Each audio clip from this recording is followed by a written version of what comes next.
y, yeah, that's the change in y. That is your f of x plus delta x minus f of x. Then over delta x, that's the change in x. So we define this as to be,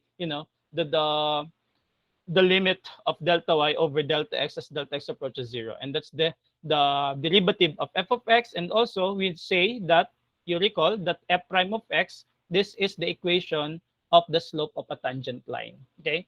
So we can say that your delta y over delta x is just equal to f prime of x plus this epsilon. No? And this epsilon, that is just a very, very small number.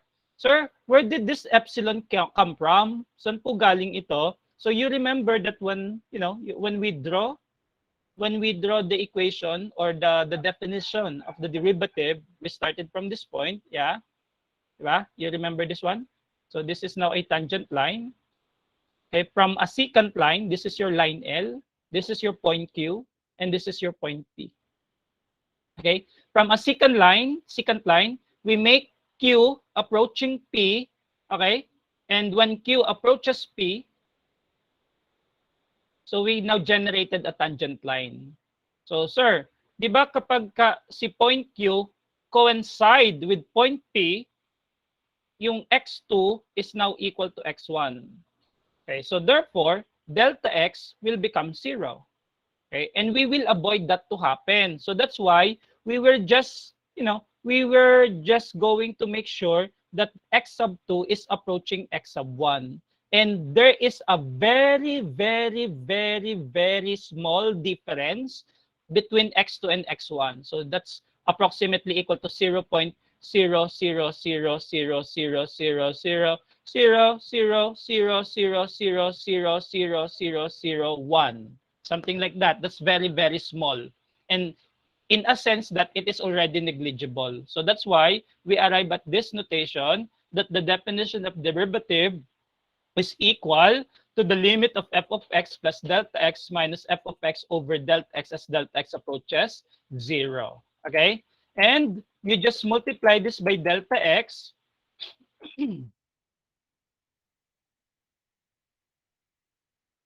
Okay? So you just multiply this by delta x. And then it follows that delta y, the increment. Okay? How does the y changes? Delta y equals f prime of x delta x plus epsilon times delta x. And we call this, f prime of x delta x as the differential of f of x. And that's the differential of y. That's the dy. Okay? So that's dy. And that dy is the very good approximation for delta y, which means if dy is the very good approximation of delta y, there is a very, very, very, very, very, very, very small difference between these two. Okay? So ang difference na is just, a matter of, say, 0.00000000001. I hope you're getting my point. Okay? And I hope you can easily visualize it. You can imagine what's really happening when we draw. Yeah? Dito siya galing. Okay? From my illustration earlier. Okay, so that's very, very small. So that's why it approaches to 0. So it's not exactly equal to 0, but just nearly approaching 0. Okay? So this is what I'm going to do. Since dy is equal to f prime of x delta x, then I will just replace this dy by this f prime of x delta x. And I will arrive at this form. Okay? So you have delta y minus f prime of x delta x. Again, this is your dy from here, all right, over delta x. And then you just distribute delta x each term on the numerator. So delta y over delta x, again, that delta y over delta x is your dy dx, all right? Then minus, when delta x is distributed here, then it can be canceled out. So you only have minus f prime of x, all right? And as delta x approaches 0. And then it follows that delta of f of x, so that's your delta y, y equals f of x, all right? So this delta f of x is just the same as your delta y, and that is your f of x plus delta x minus f of x, and that is the differential of f of x. So it follows that the the function value x plus delta x is approximately equal to f of x plus sorry, that's f of x plus the differential of f of x. Ibig sabihin, if we want to approximate thing, your y is equal to y1 plus your dy, right? So maybe the theorem might be a little, overwhelming, okay? But then again, once I give you the example, you can easily get along with me as I present this example. Say, for example, we wish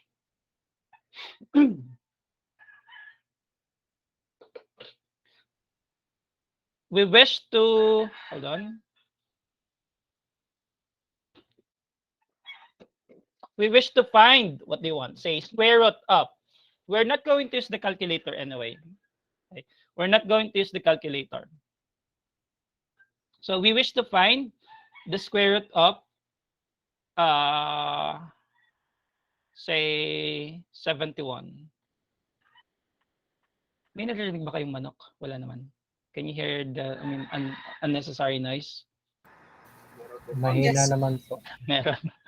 Oh, ewan ko tong mga manok na to, overtime, tanghaling tapat nagtitilaokan eh. Alam mo yung nagtutugunan sila. Anyway, find the square root of 71. Okay, so we wish to find the square root of 71 again without using our calculator. Okay, so say for example, you're in a jeepney and then you were asked, you do not have your calculator with you or your cell phone with you, and then you were asked, what is the square root of 71? Then, with the aid of a pen and paper, you can easily solve it. So we're going to locate the square root of 71 between two number that has a perfect square root. So kasi that's square root of 71. So square root of 71 is in between the square root of what number? 64. 64 and 81, I think. Okay? So it means that square root of 71, square root of 71 is in between 8, that's the square root of 64, and 9. So ibig sabihin, square root of 71 is approximately equal to 8 point something. And that something, yun yung hahanapin natin. Okay? Because you know that the square root of 71 is in between 8 and 9. So that's 8 point something. And that something, yun yung hahanapin natin. First step, you write your equation, your function value f of x. So you have y equals, this is the square root of 71, then you say it's the square root of x. All right? Because we're looking for the square root of a certain number. So that's square root of x. And then you can now let your x. Let x equals, so then you have to pick which of this between 64 and 81, which is closer to 71. So that would be our value of x. So x equals, which is closer to 71, 64 or 81? 64 po. 64. 71 minus 64, that's 7 lang. Then 81 minus 71, that's 10. So meaning 64 is closer to 71. So that is our new value of x. And then we can have our dx or delta x. Okay? So how does our x changes from 71, and then we let it to be 64. And that would be 7, sorry. And that's 7, right? So that is our delta x. And then we can now differentiate this square root of x. So we have dy equals 1 over 2 square root of x, then dx. Then we say that this square root of 71 is equal to y plus dy. Okay, and then dy is equal to 1 all over 2 times the square root of, all right, what is x? 64. Then dx is 7. Then we keep on simplifying. So this is 7 over 2 times 8, and that would be 7 over 16. All right? And then it follows that your y is equal to square root of 64. And that would be 8. So therefore, we're done. square root of 71 is approximately equal to 8 plus 7 over 16. Ito yung point na hinahanap natin, yung 7 over 16 na yun. If you want to make it decimal, so what would it be? So yeah, 7 divided by 16, what would that be? So this would be, how much? 8, am I right? No, not 8, sorry. This would be 4, 64, 4, 8, 32, right? 8. So let's just let it be 0.48. Yeah. So therefore, this is equal to approximately equal to 16 times 8. So that would be 128. Am I right? So that's 135. So square root of 71 is approximately equal to 135 over 16. Okay? For the sake of verification, no? Can you just execute this on your calculator and then execute nyo yung square root of 71 and then execute nyo yung 135 over 16 for the sake of, verifying our answer.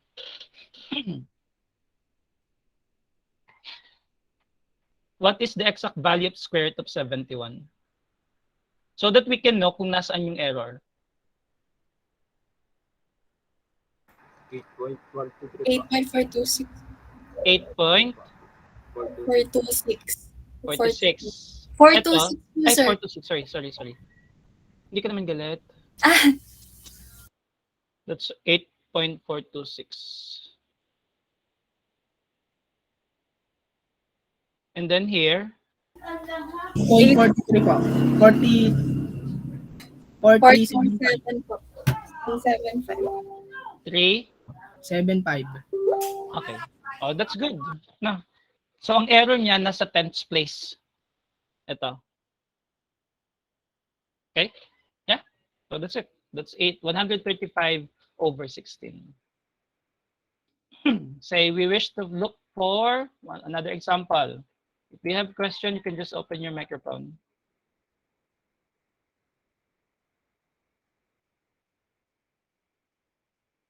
Say we wish to look for the value of y when y is equal to what happened? Hold on.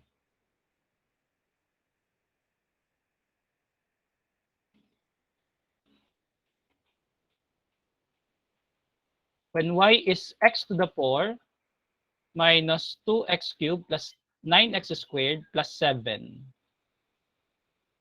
When x is 1.997. Sir, di ba madali lang, isa-substitute lang? Yeah, of course. Y equals 1.997 to the 4th power minus 2 times 1.997 to the 3rd power plus 9 times 1.997. It's 7. 7. And plus 7. Yeah, of course. Madali lang with the aid of your calculator. But again, without using your calculator, how do we approximate the value of y? Na. Okay? So again, the first step is to find our x. So you have 1.997 is greater than but less than. So you're just going to pick two whole numbers kasi if x is whole number, it would be very easy for us to evaluate y. You get my point? Say for example, y is equal to 2, 'di ba? Andali. Okay? Kasi we know how to evaluate if that is whole number. Okay? So you might find this difficult kasi that's decimal 1.997. So that's in between 1 and 2. All right? And then you pick which one is closer to 1.997. So you have x equals which one is closer? 1 and 2. Obviously, that's 2, even if you're not answering. Okay, then delta x or dx is equal to the original value of x minus the approximate value of x, which is 2. So therefore, this is negative 0.002. 3. Right? So that is our delta x. Then you can now differentiate y. So you have dy, all right? dy equals 4x cubed. Okay? That's 4x cubed minus 2x cubed. Oh, 4x to the 4 pala, sorry. Yeah. 4x cubed minus 6x squared. I am differentiating, ha? And then plus 9x plus 9. And then you affix dx. And then we're now looking for dy equals, when x is 2 and delta x is negative 0.003. So you have 4 times 2 cubed minus 6 times 2 squared plus 9 close times negative 0.003. Then keep on simplifying. This is 2 cubed, that's 8. Yeah, times 4, that's 32. Then this would be 4, 6 minus 24. So that would be 8 plus 9, that's 17. I hope you get along with me. So that's 17, yeah, times negative 0.003. Multiplying the two, you have negative 0.051. Am I right? Tama ba? Yeah. Or 0.51 lang. Yeah. It's negative 0.051. This is 3 decimals place. All right? So this is our dy. To make it to make it in fractional form, di gawin mo tong 17 times negative 3 over 1,000. Tama tayo. So this is negative 51 over 1,000. And that is negative 0.051. And then for y, so you have x to the 4 minus 2, what is it? Minus 2x cubed. Minus 2x cubed. Minus 2x cubed plus 9x plus 9x plus 7. And this is 16, right? This is another 16, so that would be 0. So this is 18 plus 7, so that is 25. All right, and we're done. Therefore, when x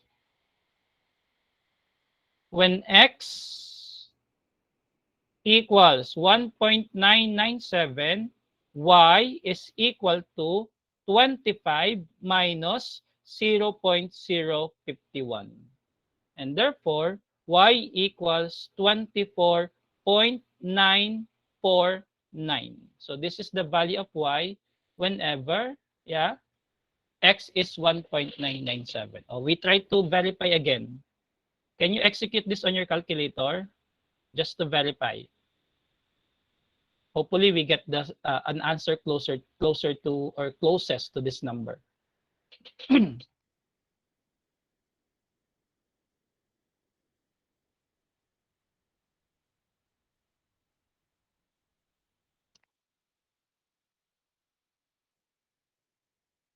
Set.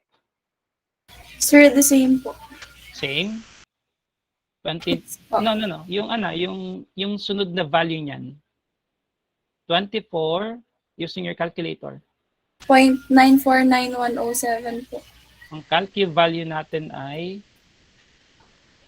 24.94907. 107 po, sir. 107, sorry. 949,107. 838081. Okay na yan. Okay. So, ito na yan. Naandito yung error sa 10,000th place. Yeah. Anyway. Okay. Let's have another problem. Question? Sure. Go.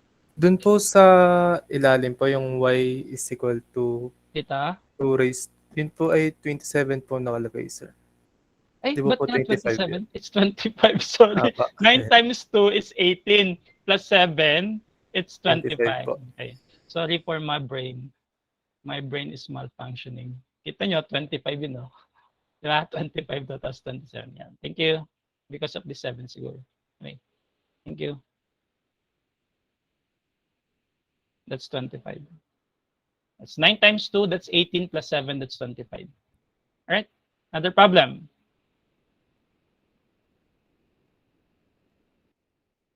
We try to find, the relative error and the percentage of error and the computed value of the volume if the radius of the sphere is measured as 5 inches with a possible error of 0.02.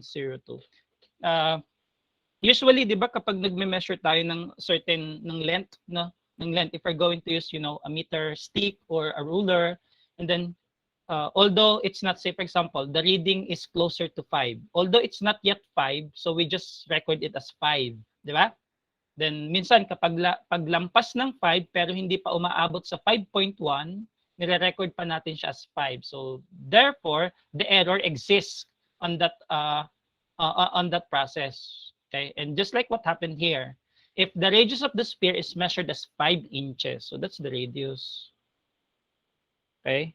But there is an error, 0.02, which means the radius, the actual reading of the radius could be 4.98 and 5.02. You agree with me? Yeah? Yes po.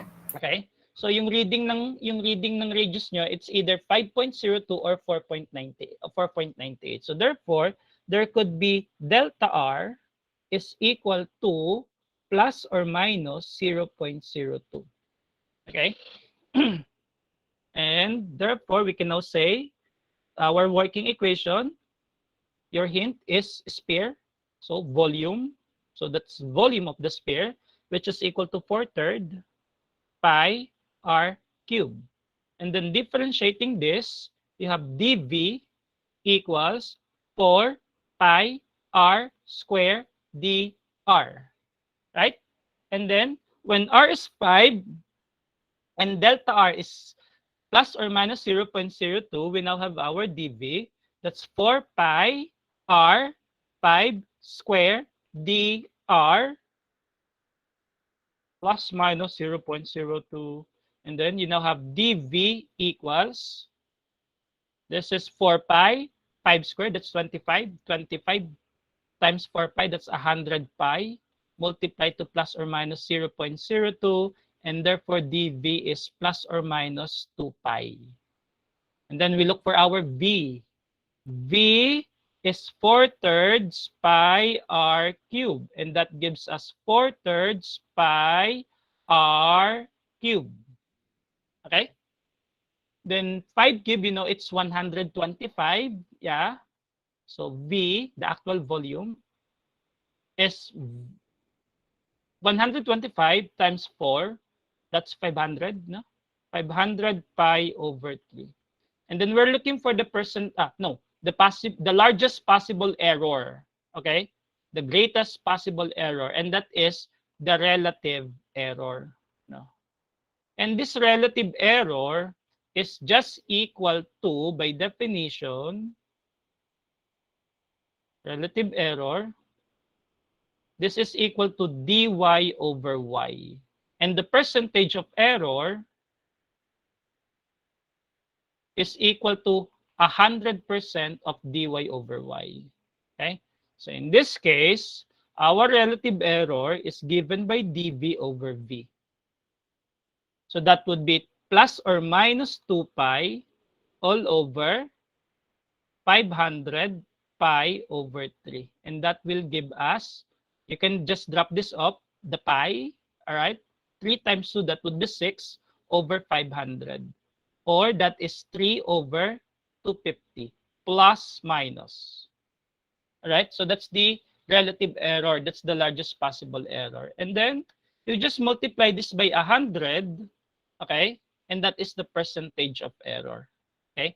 And I will do it on the other slide. You join me on frame number 3. Then for the percentage of error, so you just have to multiply yung, dun ako sa 6 mas madali dun. 6 over 500 you just multiply this by 100. So that would be plus or minus 6 over 5. And that is just equal to 1.2%. Yeah, 6 divided by 5 is 1.2. Yeah. Right.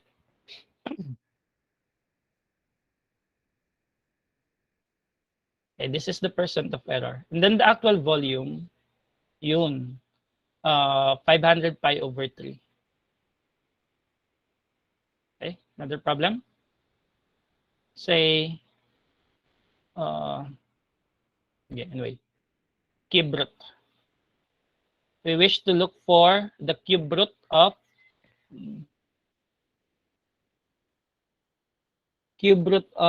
26.55. Okay. Then our function y is equal to cube root of x. Okay. And then we locate 26.55 is in between what two numbers that has a perfect cube root. Earlier, we're looking for a perfect square root. Yeah, an example number 1. Perfect square root because, we're looking for the square root of 71. So here, we're looking for two numbers that has a perfect cube root. And what are those numbers? 8 and 27 po. 8. So meaning the cube root, sorry. The cube root of 26.55 is greater than the cube root of 8 but less than the cube root of 27. And you know that the cube root of 26.55 is greater than cube root of 8 is 2 and cube root of 27 is 3. So that's in between 2 and 3. Okay, so that's 2 point something. And again, we're looking for that something. Then you have y prime equals cube root of x, so that's 1/3 x raised to negative 2/3 of dx. So what would be our x? Let x equals between 8 and 27, which one is closer to 26.55? So that would be 27. So dy, and what would be our dx? Equals 26.55 minus 27. So that would be, what is this? Negative 0.45. Ooh. Am I right? Yeah. Okay. And then, we now have dy equals 1/3. Ibababa ko ha. 1 all over 3 times 27, that is our x, raised to positive 2/3 times negative 0.45. Then dy equals, ba't ba bilis maubos ng slide? So that's negative, gawin ko tong fraction para mas madaling mag-multiply and mag-divide. 1 all over 3 times 27 raised to 2/3 cube root of 27, that is 3 squared, that would be 9. So that's 9. Right, yeah. Cube root of 27, that's 3, then square, that is 9. And then you just multiply this by negative 45 over 100. All right. Then mag-cancel na lang tayo. So this is 9, 45. So this would be 5. And then 5 over 100, you drop this off. And then it will become 20. So therefore, dy is 1 over 60. Am I right? Yeah? That's 20 times 3. Negative 1 over 60. And then we look for the value of y. Y is equal to cube root of 27. Okay, and this is equal to 3. And therefore, cube root of 26.55 is equal to 3 minus 1 over 60. That is your dy. Y plus dy. Okay? Y plus dy, where y is equal to 3 and dy is negative 1 over 60. So this would be 179 over 60. All right. Kindly verify using your calculator. What is 179 over 60? Is it 2 point something? Opo. Okay. Thank you. So we're not going to write the decimal form. Yeah, I think we're done with this part.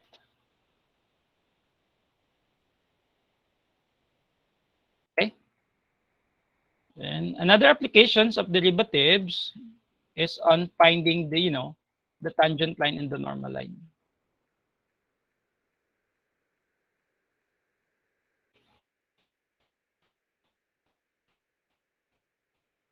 And then you recall this definition. Right?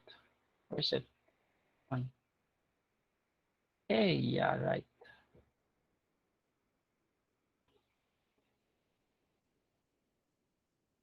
Hey. So,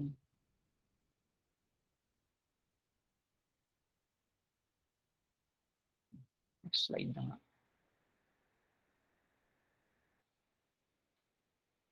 Right? The tangent line and the normal line. Okay. So we recall that again, based on definition, you remember this one? Yeah.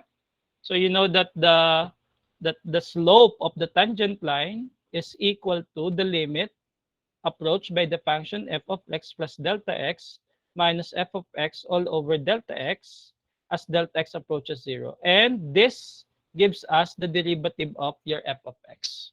Okay, ibig sabihin, if you differentiate this function, all right, and what does the derivative tells you? It tells you the equation of the slope of a line tangent to this curve.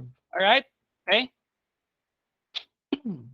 So we can say that the slope of a line tangent at pxy equals dy dx. And this pxy and this AB, yeah, parehas lang sila. At pxy and this AB, this is what we call the point of tangency. This is the point of intersection between the curve, the function y equals f of x, and the tangent line. And we say that at the point AB, then the slope of the curve y equals f of x is given by f prime of A. So this is the slope of the tangent line. And if you want to get the equation of the tangent line, yeah, you use the point slope form. So that's y minus b equals f prime of a times x minus a, or that's y minus y1 equals the slope of the tangent line x minus x1. And then aside from tangent line, another line will exist that will pass through, yeah, that will pass through the point of tangency, and we call it the normal line. Okay? Yun. The normal line and the tangent line are perpendicular. So when two lines are perpendicular, you know that their slopes are negative reciprocal of one another. Can you still hear me? Okay? Yes, po. I hope you're not sleeping, huh? Okay? So we say that the slope of the normal line is negative 1 over the slope of the tangent line, and the slope of the tangent line is equal to negative 1 over the slope of the normal line. And if you want to get the equation of the normal line, okay, then you just say it's y minus b, or y minus y1 equals negative 1 over the slope of the tangent line x minus x1. All right, and with that, let's have some example. Okay. Say we wish to find the equation of the line tangent and normal to the curve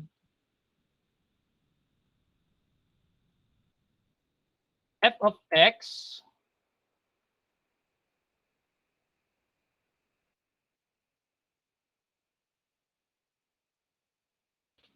equals 8x minus 3x squared at x equals 2. Okay? So, i-drawing muna natin so that we will know kung nasaan yung tangent na yan. Say we have f of x equals 8x minus 3x squared. I will write it in y. Y equals 8x minus 3x squared. You know that this is a parabola that opens downward because, you know, the term containing square is x, the variable containing a square on it is x, and that is preceded by the minus sign. So that's why it's a parabola that opens downward. And then you just write this in the form of, in the vertex form. So I will divide everything by -3. So negative 1/3 y. Hey, hold on. Equals, then this positive 8x would be negative 8 over 3x. Then this negative 3x squared would be x squared alone. And then from here, we shall, you know, we shall complete the square para makuha natin yung kanyang vertex. So you have negative 1/3 y equals x squared minus 8 over 3x. Then you take half of 8/3. So 1/2 of 8/3 is 4 over 3, and then you square it, so that's 9 over 16. So we shall add 9 over 16 on both sides of the equation. So that's 16 over 9 plus 16 over 9. And here, I will factor out that negative 1/3. And then, this would be positive y minus 9. No. It's 16 over 3 equals x minus, you take the square root of this, 4 over 3 quantity square. And this is a parabola with vertex located at positive 4/3, positive 16 over 3.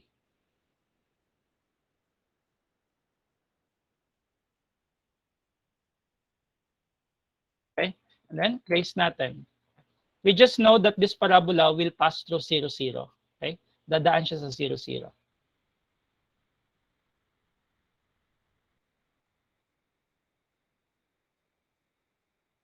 So 4 over 3 is 1.33. Na, tama? And then 16 over 3 is 5.33.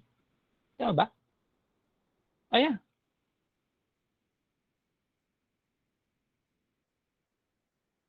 Okay? So that's 4 over 3 is 1.33. I'll just locate it here. And then 16 over 3 is 5.33. 1, 2, 3, 4, 5. So somewhere here. Okay? And then trace natin siya smoothly. It will pass through this point. Then symmetric nyo na lang siya dito sa right side. That's it. And at x equals 2, here, this is where you can find your tangent line. X equals 2. This is 2. Okay. So you might see it here. So this is the tangent line that we are referring to. Sorry for the medyo hindi lang ako naging smooth dito. So, alisin ko muna ito. The tangent line should not pass through that point. Yan. Oops. One more. Hey. One more. Hey. Hey. Right. Kunti na lang eh. Hold on. All right. Then, the tangent line. So that's 2 here. Assume natin siya na andito. So tapat nito lang yan. Right. So this is the tangent line that we are looking for. So you know that the tangent line is leaning to the left. So we expect that the slope should be should be negative. Ulit. The tangent line is leaning to the left, so the slope should be positive. Hindi pa natin ina-apply ang differential calculus here. Then, all right. From here, we can now differentiate f of x. F prime of x equals 8 minus 6x. Right? And then at x equals 2, okay, so this is the point of tangency. So f prime of 2, that is 8 minus 6 times 2. So this is -4. So tama tayo that the slope is -4. And then for the point of tangency, point of tangency. So you have when x equals 2, so you have f of 2 equals 8x minus 3x squared. So that's 8 times 2 minus 3 times 2 squared. So what would that be? This is 16, yeah, minus this is 12, so that would be 4. So what is the point of tangency? 2, 4. Okay, and then we're now ready to get the equation of this tangent line. Y minus y1 equals MTL x minus x1.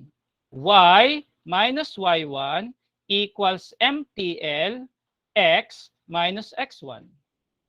All right, can you follow? Hey, Yes po, sir. Opo. I hope you're not Yes, sir. skipping, huh?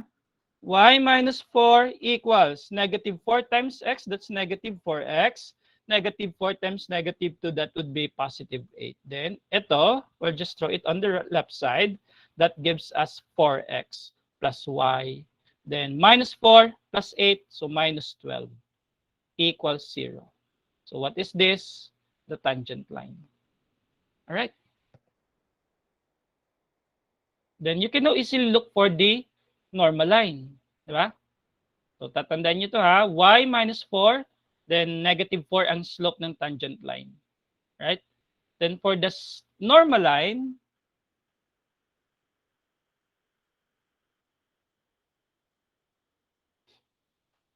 if the slope of the tangent line is -4, it follows that the slope of the normal line is negative reciprocal. That is 1/4. And then y minus 4 equals 1/4 x minus 2. Then you have 4 times y, that's 4y. 4 times 4, that would be 16. 1 times x, x. 1 times -2. All right. And then, ito na lang yung itapon natin. So, why are you doing that? It's just because I want my answer to be of this form. Okay? That's ax plus by plus c equals 0. That's the general equation of a line. The general form of a line. So, you have x minus 4y. All right? Yeah? Ito ang tinatapong ko dito. So, x minus 4y plus 14 equals 0. So, what is this? The equation of the normal line. Okay? Question? Clarification? Okay, just open your microphone.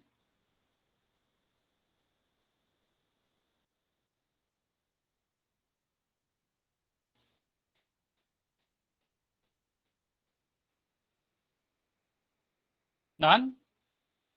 None po. I will proceed. I'll keep going. Okay? Sir, may tanong po ako. Go. Sir, hindi naman po siya required na ang unahin po ay yung pagka-graph po, di ba? Kahit po ang unahin ay yung paghanap po ng mga equation muna. Actually, hindi ko naman siya nila-required na i-graph. I just want to show you that, so that you can have an assumption. Diba? This is the normal line. Para lang ma-justify natin, like this one, no? So, di ba? The slope is -4. So, yeah, we're right. Because this line is leaning to the left. So, that's why the slope is -4. Just to, the graph is not required in the problem. Thank you po, sir. Okay.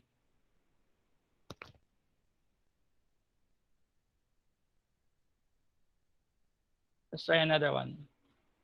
Ooh, sorry. Except not, sorry.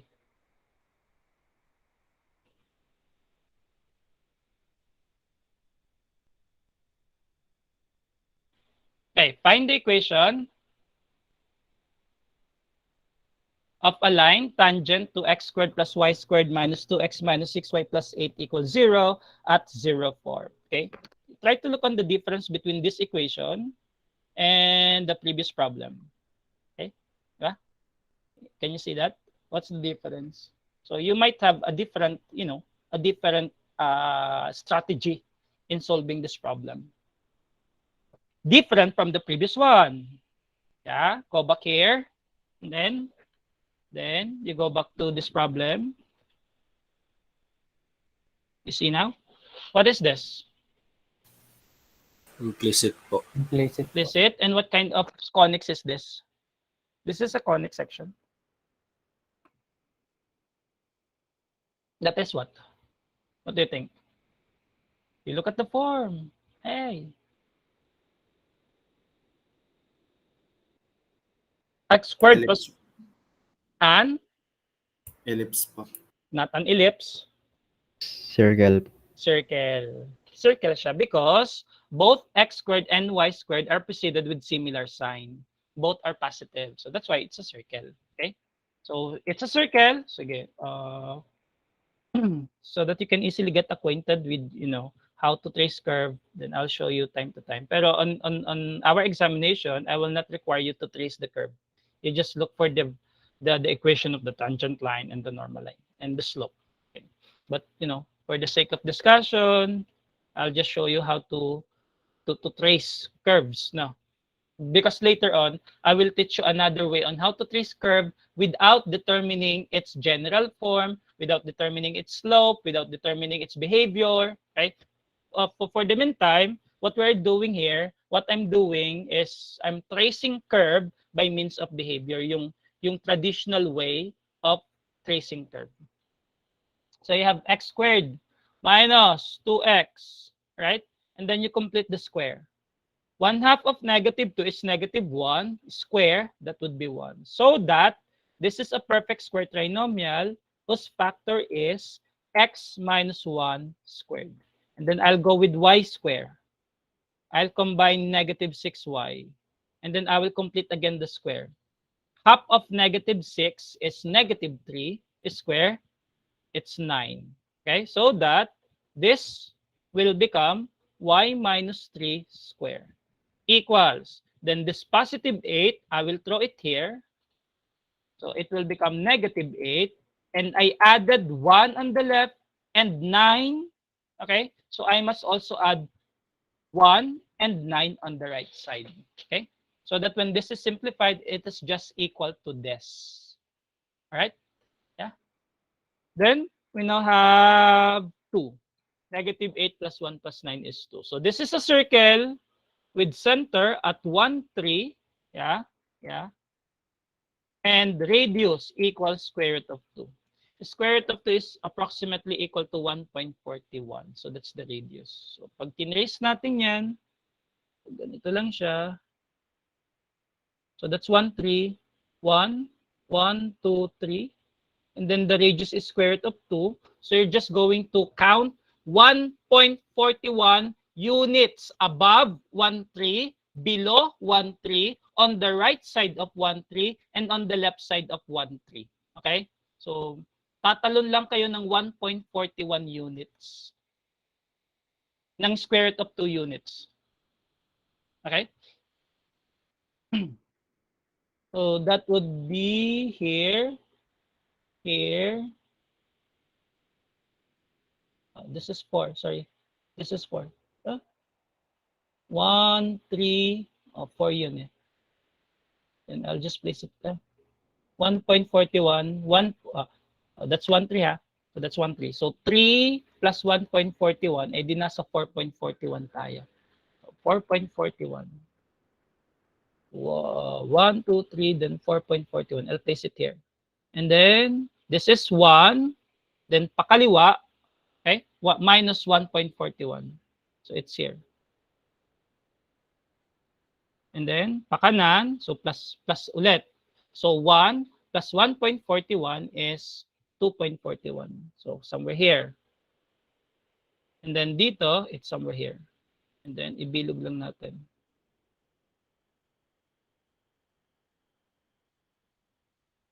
Sorry ha, kung hindi perfect na circle. And then, our point of tangency is this. This is the point of tangency. And this is the tangent line that we are looking for. Sorry. Ito siya.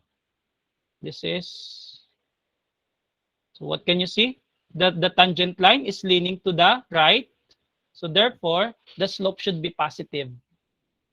And then we shall now differentiate x squared plus y squared minus 2x minus 6y plus 8 equals 0 implicitly, because that's an implicit function. Okay, so dy dx equals, you draw a vinculum, negative, okay? And then differentiate this in terms of x. In terms of x. So that's 2x minus 2. 2x minus 2. All over, you differentiate this again in terms of y. So that's 2y minus 6. Am I right? Yeah. And then we look for the slope of this tangent line at the point of tangency 0, 4. Yun. That's 0, 4. Okay? So we replace x by 0 and we replace y by 4. So the slope is given by negative 2 times 0 minus 2. All over 2 times y minus 6. So this would be positive 2 all over, kasi this is 0. 2 times 4, that's 8. Minus 6, that's 2. Yeah. So yeah. The slope is equal to positive 1. And we're right that the slope is positive. And we're ready. The tangent line is given by y minus 4 equals slope x minus 0. So y minus 4 is x, or x equals negative, no. X minus y plus 4 equals 0. What is this? Equation of the tangent line. Okay? What is the slope of the normal line? If the slope of the tangent line is 1, what is the negative reciprocal of 1?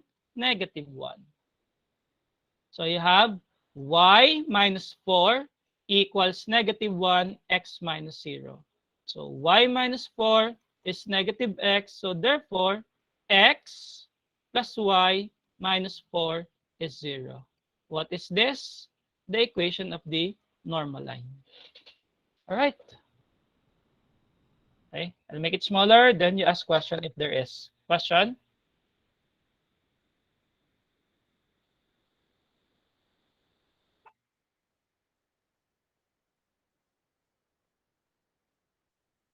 Hello? Shall I continue? Yes po, sir. Okay. Another variation of the problem. So here, hold on. We're looking, and then I'll give you a transcendental function.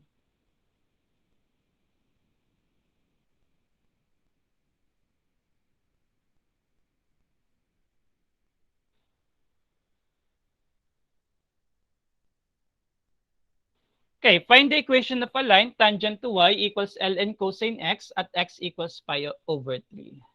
Just like what we're doing earlier. So y prime equals, it's an ln function. You draw a vinculum, copy u on the denominator, then differentiate this, write it on the numerator. So that's negative sine x over cosine of x, and this is equal to negative tangent of x. And then we're now ready to look for the slope of the tangent line. So negative tangent pi over 3. So you can use your finger. Sorry, yeah. So this is your, can you see my hand? This is your pi over 3. So tangent, so that is square root of 3 over square root of 1. One more, square root of 3. So because there are 3 fingers left below, so that's square root of 3 over square root of 1. So this is negative square root of 3. Or if you want to use the triangle, you draw a triangle. Yeah, this is pi over 3. You know that pi over 3, larger ang opposite side, yeah, than the adjacent side, and this is 2.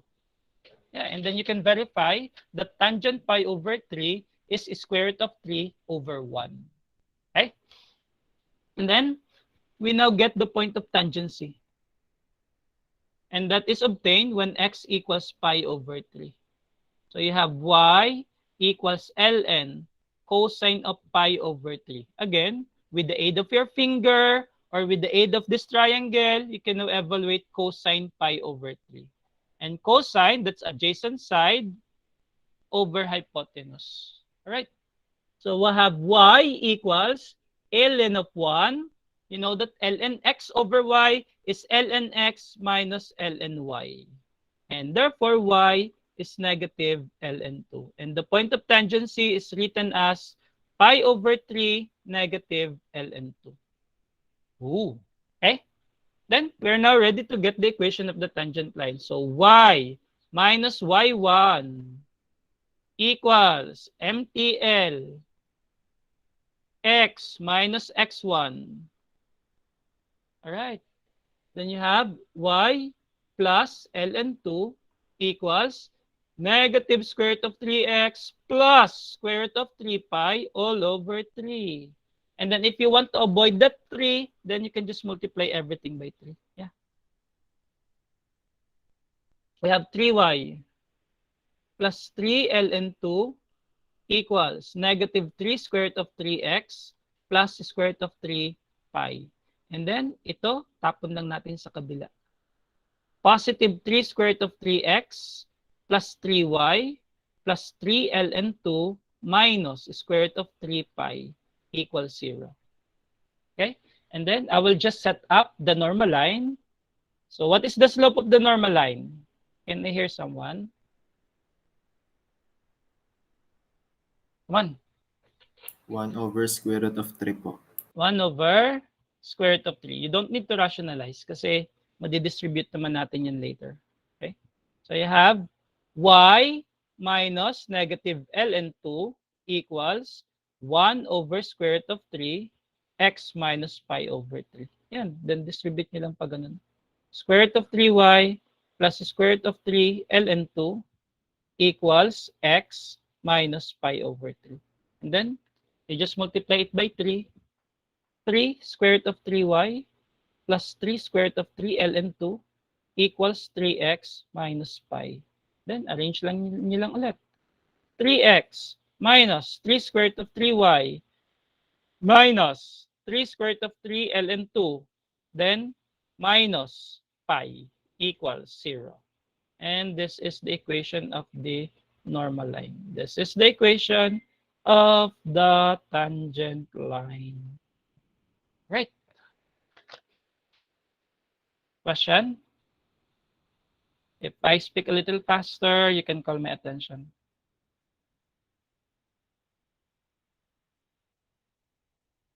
Doing good? Boys, girls? Hello?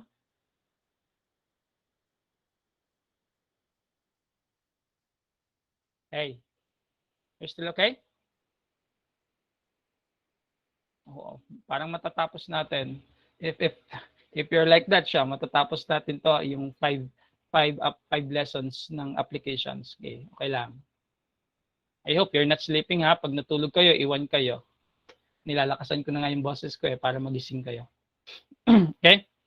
Another variation of the problem is this. So this time, hold on.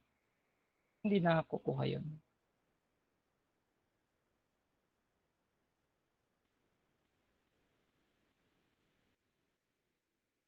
This time we're going to look for, at what point of the parabola y equals x squared minus 3x minus 5 is the tangent line parallel to 3x minus y equals 2. Let's say this is your, y equals x squared minus 3x minus 5. So say this is a parabola that opens up now. And this is a line that leans to the right. Okay? Say ito yon. And from this parabola, there is a tangent line. And that tangent line is parallel to this. So say nakaganito siya. Oh, sorry. Yan. Just imagine nakatouch siya doon. So that's the idea of this problem. Okay? So this is the line 3x minus y equals 2. This is the tangent line and that is attached to this point. That's the point of tangency and this is the parabola. Okay? And then, can you tell me what to do here? What's your idea? What are the keywords? You try to look for the keywords on the problem because the keywords will give you the idea on what definition you're going to use. What are we looking for here? What is being asked in the problem? Anyone? Point of tangency po. The point of tangency, how did you know? What made you decide that it's the point of tangency, sir? I think po because ang hinahanap po is yung point within the parabola about the tangent line po na parallel po sa tangent line na 3x minus y over is equal to 2 po. Do you think that point, the point that we are referring to, is also a point on the tangent line? No po, point po within the parabola po. Okay, good. So that's the point of intersection between the curve, the parabola, and then this tangent line. Yeah. So we're looking for the point of tangency. And aside from the point of tangency, it's also being asked to find its equation. So again, we're looking for the point of tangency. And another keyword is what? This, parallel. And then when you say the two lines are parallel, okay, then you say that the slopes are equal. So it means that this 3x minus y equals 2 is parallel to the tangent line. So which means the slope of 3x minus y equals 2 is equal to the slope of the tangent line. So we can easily find the slope because you just write this into y equals mx plus b form. So that 3x minus y equals 2 can be written as y equals 3x minus 2. Am I right? Yeah. And therefore, the slope is equal to 3. Okay? Remember the y equals mx plus b form. Okay? And if the slope of this line is equal to 3, it follows that the slope of the tangent line is also equal to 3. Okay? And from here, we can now get the, the point of tangency. Okay, so there is a slope here. So if I differentiate this, so I have y prime. So what is that y prime? That's 2x minus 3. What does this tells us? Anong sinasabi nito sa atin? That what? Anong sinasabi nitong derivative na to?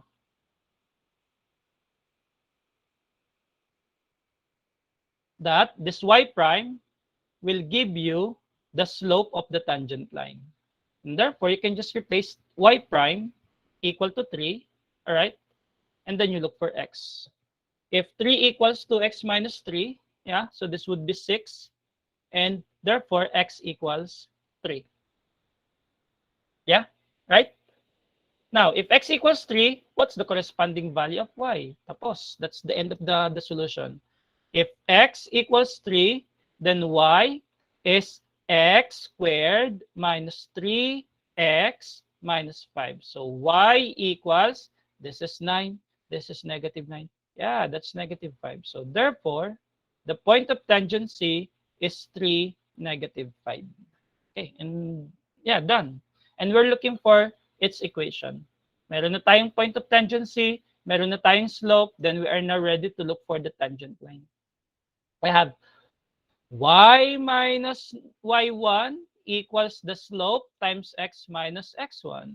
You have y plus 5, 3x minus 9.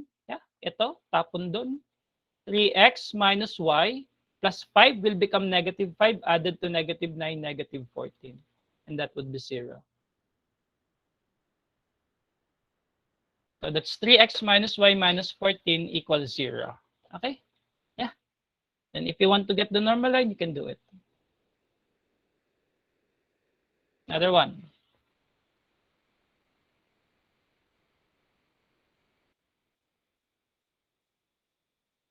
Kaya pa ba? Okay, pwede pa.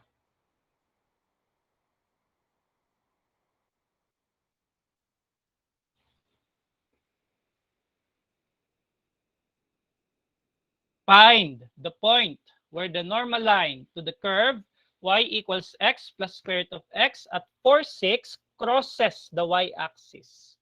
Okay? Try to keep on reading the problem and then analyze what is being asked and what are your keywords, and then you execute the solution.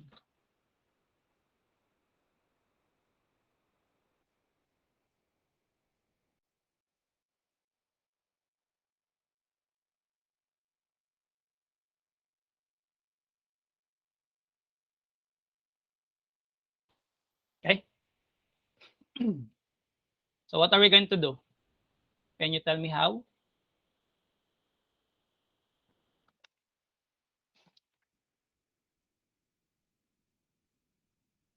What are we looking for now? Earlier, we say that, sir, we're looking for the point of tangency. Then you keep on reading the problem.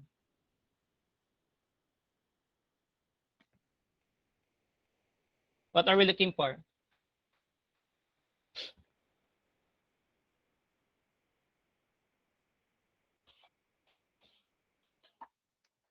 Intersection po, sir.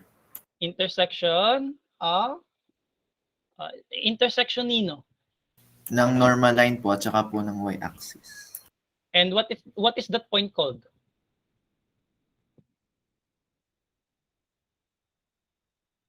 Anong tawag sa point na yon?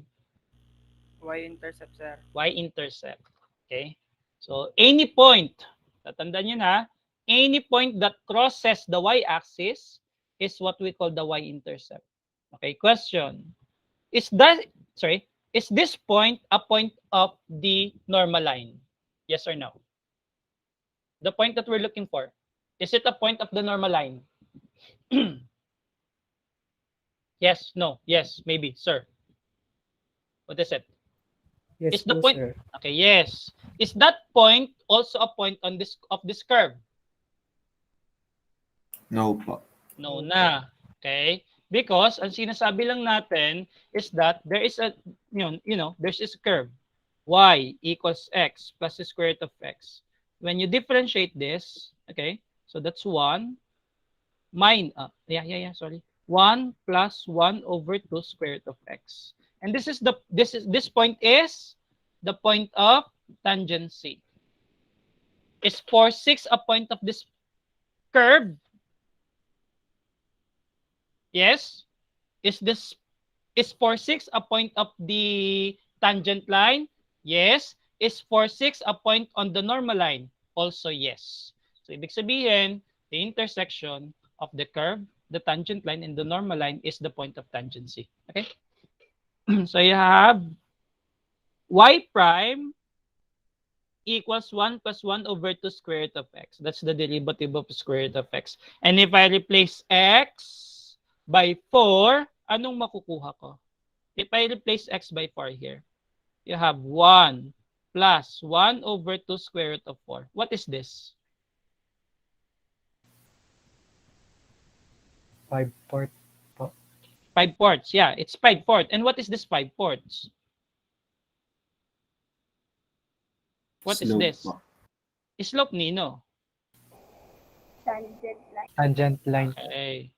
Why I keep on asking? Si sir naman ang kulit eh. Alam naman niya na tangent line yan. I just want to ask you kasi this is normal line. Baka mapagkamalan nyo, sir, nakakuha na ako ng slope.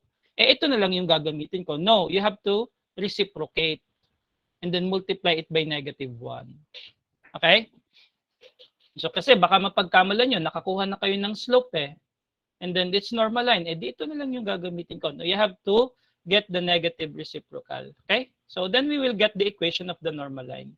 Remember, the point of normal or the point of tangency is 4, 6, and the slope of the normal line is -4/5. Okay?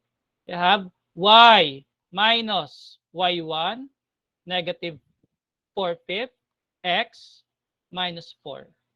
Okay? And then, you may not simplify this kasi hindi naman to yung tinatanong sa atin. Ano ba yung hinahanap? The y-intercept. And if you're looking for the y-intercept, how do we solve this? Sir, we let X po is x equals to 0. Okay. Because any point on the y-axis, the x coordinate is always equal to 0. So you have y minus 6 equals negative 4 over 5. Yeah, 0 minus 4. Then we keep on simplifying. So that would be negative 4 over 5 times negative 4. So y, sorry, plus 6. I'll just keep on writing, ha. I hope you're still awake. And then 16 over 5 plus 6, that would be 30. Yeah, 46 over 5. So therefore, the y-intercept is 0, 46 over 5. 46 over 5 is approximately 9, 45, 1. Okay, 9.2. Yeah, so this is 0, 46 over 5 or 0, 9.2. Right? We make it a little smaller. Then you ask question if you want to ask something here. Let us try this one. This time, you do this on your own. Maka-apat tayo na application. 1:30 pa lang eh.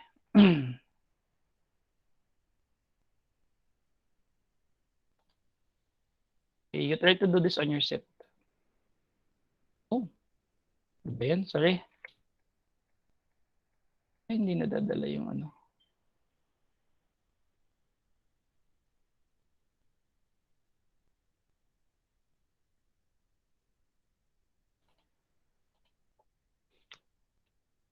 Okay, find the equation of the tangent line to the curve y squared equals 8x minus 4, which is perpendicular to the line x plus 2y equals 5.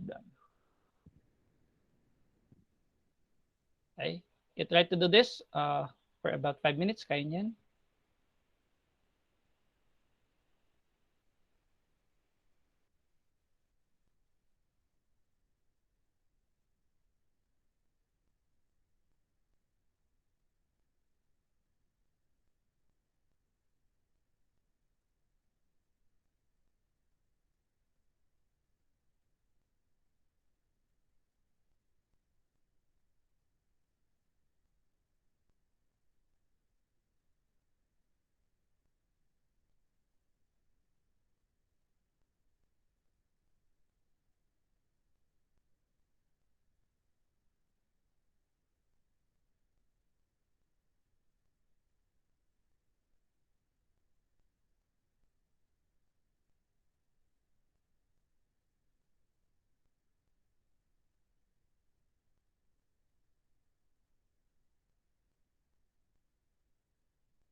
You try to find some keywords from the problem.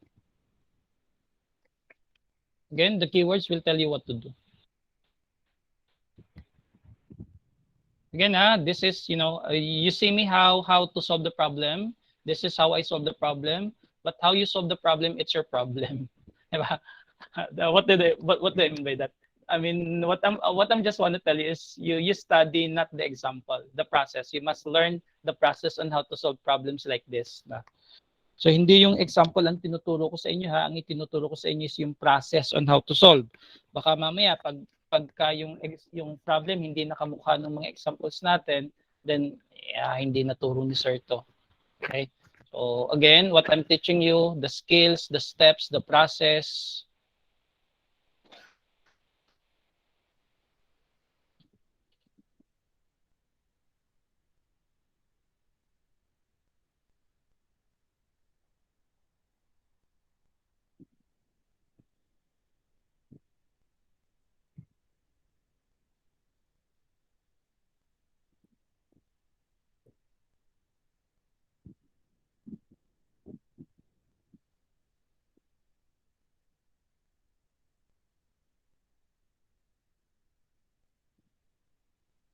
Ano yan?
You're done?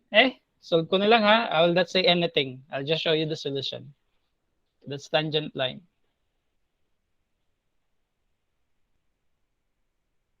Nope, sorry.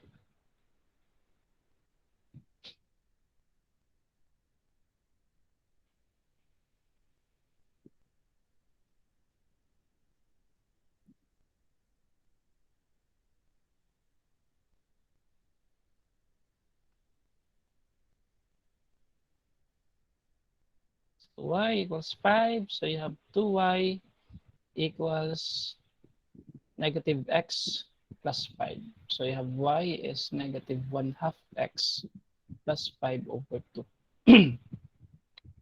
And the slope is equal to negative 1/2. Then the slope of the tangent line is positive 2. Then 2 equals 4 over y. We have y squared equals 8x minus 4. I have 2 squared equals 8x minus 4. So x equals 1. Therefore, the point of tangency is 1, 2. Ano naman tinatanong? Equation of the tangent line. So we have y minus 2 equals 2x minus 1. 2x minus 2. Then, yeah, 2x plus, oops, minus y equals 0. This is the equation of the tangent line. Yeah.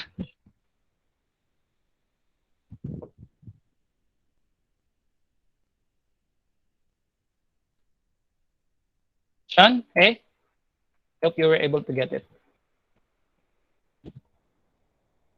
Sir, Yes, but go. Ano po yung m is equal to negative 1/2? Slope po ng ano po, ng Slope of the normal line. Nope. Apo. It's slope of the line. Yung M lang. Yung M to M. Apo. That's the slope of the line. Ito. Bakit ang slope ng tangent line is 2? Because it says from the problem that it is perpendicular. The tangent line is perpendicular to this line. Remember, the tangent line is perpendicular to the line x plus 2y equals 5. And the slope of x plus 2y equals 5 is negative 1/2. Therefore, ang slope ng tangent line is 2. Okay? I'll make it smaller. Okay? Question?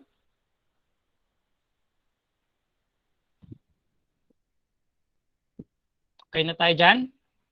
Again, remember the steps. Number 1, differentiate the function and set it to be the slope.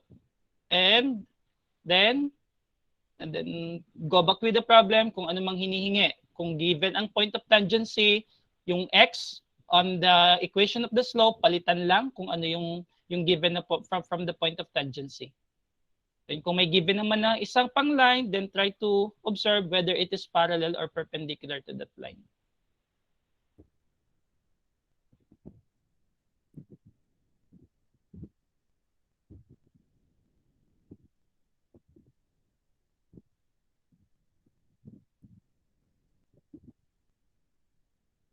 Okay? Another application. It's already 1:35 hanggang alas 3 pa tayo. So we can finish until optimization siguro.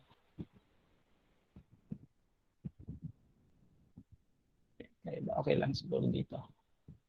Malaki ko pa ng content.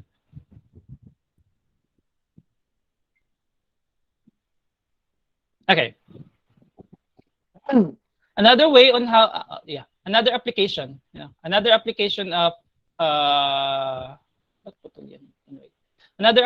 of derivatives of both algebraic and transcendental function is on how to determine whether the function is increasing, decreasing, and you can easily trace the curve by means of differential calculus. No? So let us consider the function y equals f of x defined by this curve.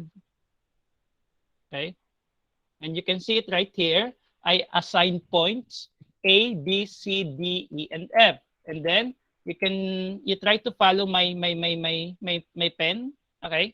So you can see that from point A to B, the function is increasing. Okay. And then B to C, it decreases. C to D, it increases.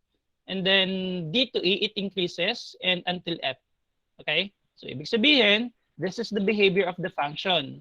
From A to B, it's positive, negative, positive, then it goes on and on. So positive na siya. Okay? And then you can say that F is increasing on the interval x1, x2, x1, x2, all right? Then it's also increasing on the interval x3, x4. It's also increasing on the interval x4 to x6.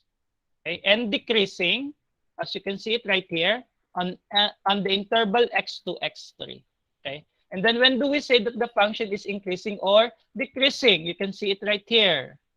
Okay, yeah, as the value of x increases, and if f of x1 is less than f of x2, whenever x1 is less than x2, then the function is increasing. And if the other way around happens, such that f of x1 is greater than f of x2, as x1 is less than x2, ibig sabihin, mas malaki si x2, okay? Therefore, but when, meaning as x increases, okay? As x increases, and then yung inyong f of x decreases, and therefore, it's a decreasing function. Just take a look on the behavior. As x increases and y also increases, it's an increasing function. As x decreases and y also decreases, it's also an increasing function. As x increases, y decreases. As x decreases, y increases. Therefore, f is a decreasing function. Okay? So that's how you can easily identify whether the function is increasing or decreasing. Okay? And then another thing that you need to remember here is on the point B and C, actually, we can draw infinitely many tangent. Yeah. Diba? Sabi natin, there are infinitely many tangent line that you can draw out of the curve, specifically for each point of tangent C. Now, when you try to look at point B and C, tingin kayo sa point B and C. So what kind of tangent line can you draw here? So I think you can only draw horizontal tangent. Okay? So at point B and C, you can draw a horizontal tangent. So what is the characteristics of horizontal tangent? What is the slope of a horizontal line?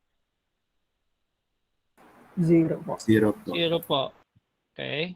So ibig sabihin, if the slope here is 0, how do you describe the derivative of f of x?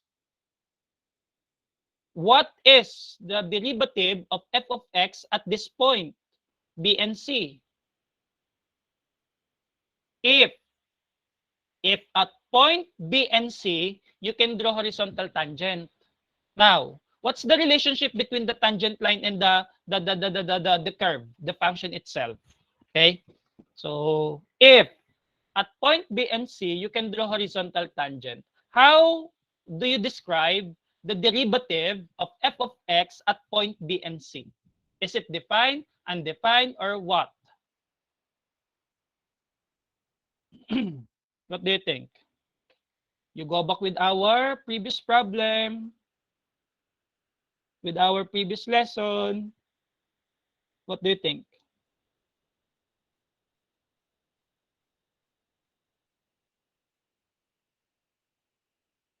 Hey, wake up. Diba, sa point B at C, makakadrawing kayo ng horizontal tangent. Dito sa point D, hindi siya horizontal. Dito din, hindi horizontal. Dito din, hindi horizontal. Only at point B and C. Meron kayo dong horizontal tangent. So, if at point B, pwede akong mag-drawing ng horizontal tangent, so ano kaya ang characteristics ng derivative ng f of x at point B and C? Constant. Constant? Constant? Come again? Analyze it again. Katatapos lang natin sa tangent line, ha? Hey, boys, girls, come on, go back with the previous lesson.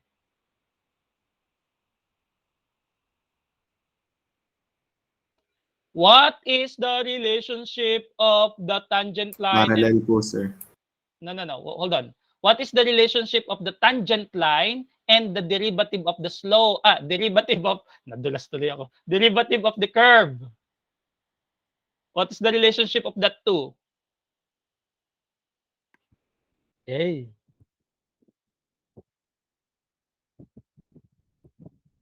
Sir, equal po. Equal. And anong value niya kung sila equal? They are equal and there must be a specific value. 0 din po. Ayun. Why is it 0? Dahil ang slope po ng horizontal na tangent line ay 0. Ayun. Eh anong kinalaman niya dun sa derivative ng function? Pwede ka po ang derivative po ng function ay equal po sa equation po ng slope po. Okay, wag magagalit. Joke lang. Okay, so yeah. Because, again, sabi ko, balikan niyo yung previous lesson natin eh. Diba, sabi natin kanina, the derivative of the given function is equal to the slope of a line tangent to it. Yeah? Ibig sabihin, kung ang slope ng line na to, tangent to this curve is 0, therefore, at point B and C, there is a horizontal tangent whose slope is equal to 0, and therefore, f prime of x is also equal to 0. Okay? Okay? And then, by first derivative test, ito yung sinasabi ng theorem na yun.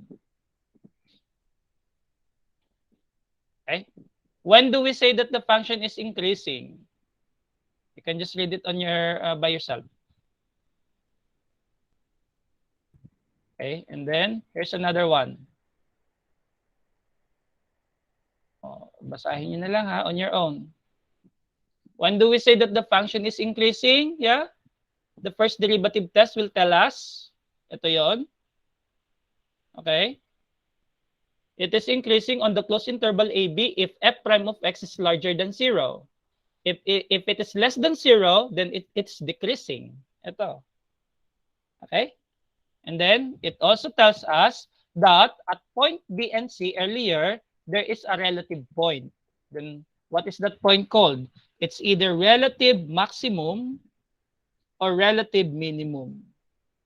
Okay, so what is that relative minimum and relative maximum? Relative point or relative maximum, that's the highest point. Okay, the highest point the graph can reach or the curve can reach before it change its direction. Relative maximum, highest point before it change its direction. Okay, ulit, one more. So say for example, this is the behavior of the graph. It goes up, up, up, it reaches maximum, then it go down. Okay, so this point is a relative maximum. So what is the behavior? Positive, increasing, decreasing, negative. And you can see it right here. Okay, and then relative minimum, that's the lowest point, no? Lowest point the graph can reach or the curve can reach before it goes up. All right. So it's negative, positive. And what is this point? The relative minimum. And you can see, you can read it from here. Okay. That is what you call the first derivative test. And with this test, we can easily, trace the curve, like say,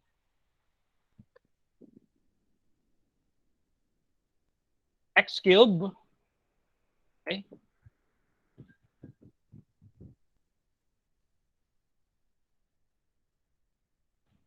Okay. Say x cubed plus, or sorry, x cubed minus 6x squared plus 9x minus 1. Okay. Trace natin.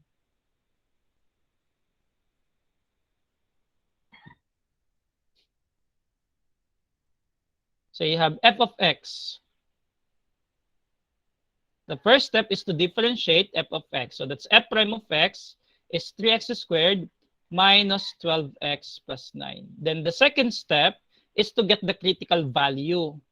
Why is it critical value? Is it critical because we do not know whether it's relative maximum value or relative minimum value? Okay? So how do we know that it's critical? Yung point, yung point B and point C earlier, they are critical. If we do not know yet, ito relative max, ito relative mean. So it's critical because we do not know whether it is relative mean or relative max. So how do we know that it's a relative value? What are we going to do? We let,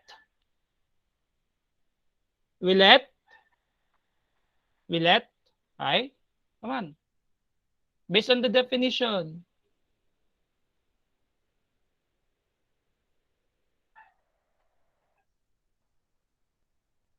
Based on the definition. You go back with the curve.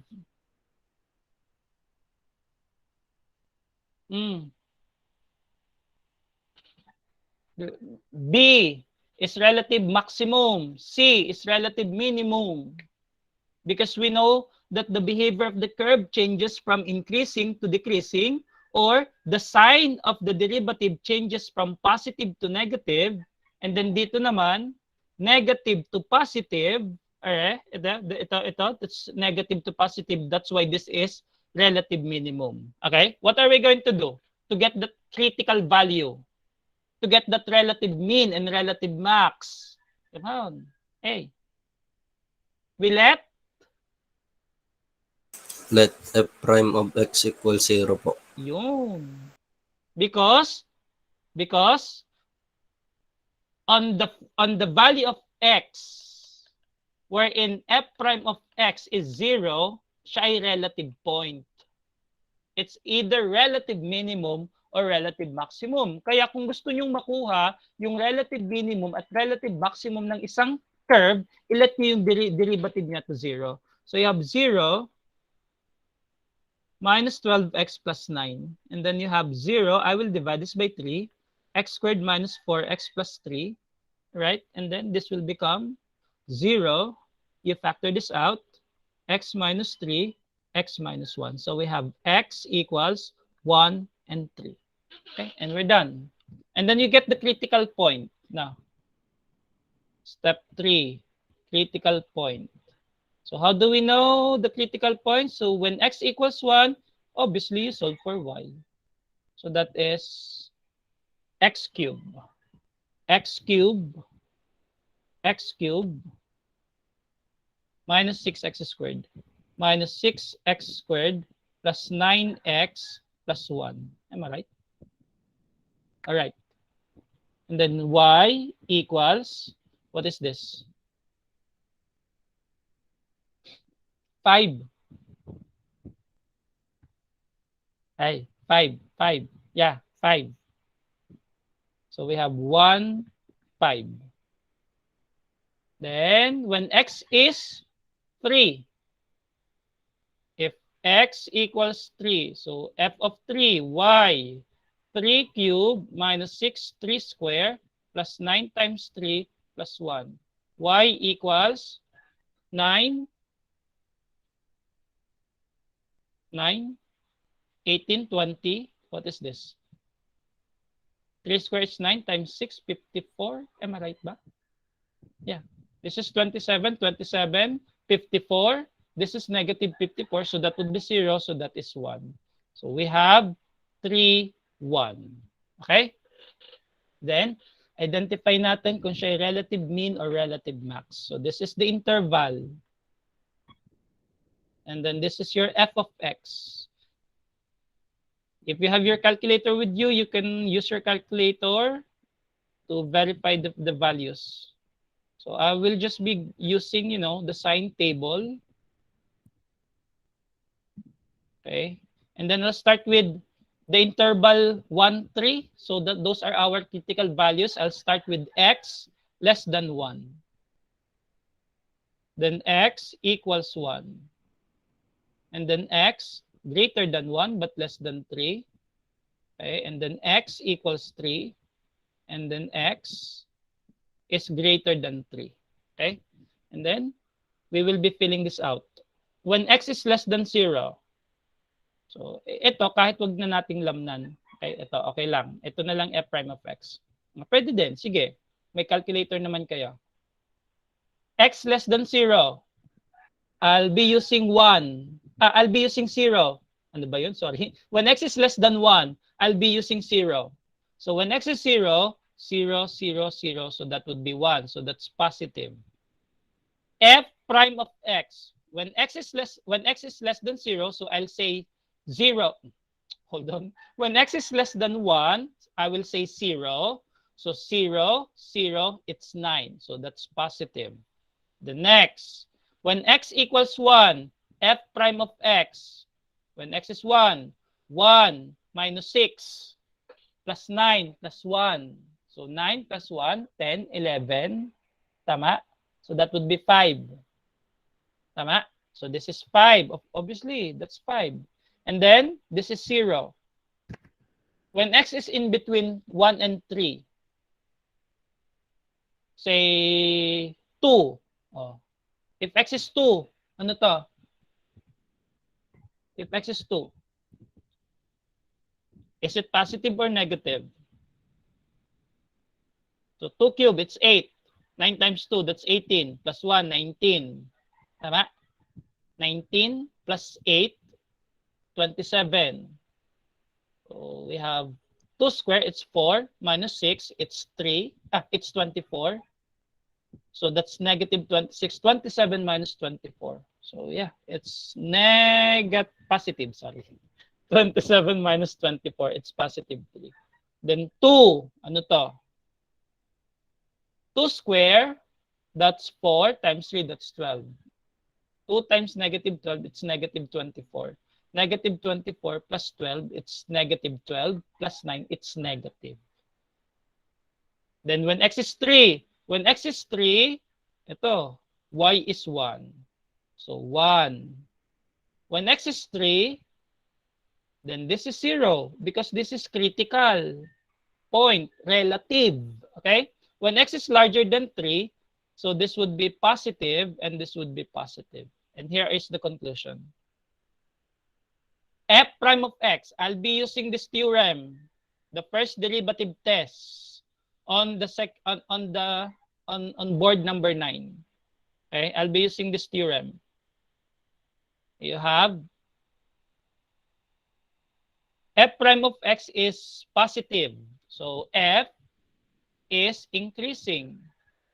This is 0. F has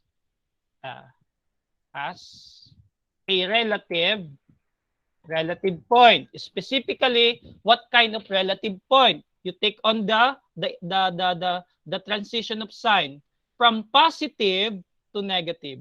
From positive to negative. What is this point? Relative maximum. Okay? So ito ay relative maximum. Because of the transition of the sign, positive to negative. Diba? Diba? Diba? Positive, then 0 na siya dito, and then negative. So that's a relative maximum. Then negative, f is decreasing. 0, f has relative, then look at the transition of the sign from negative to positive. Negative to positive. So this is relative minimum. I hope you're still with me. Minimum. And then this is positive. F is increasing. Oh, graph na natin.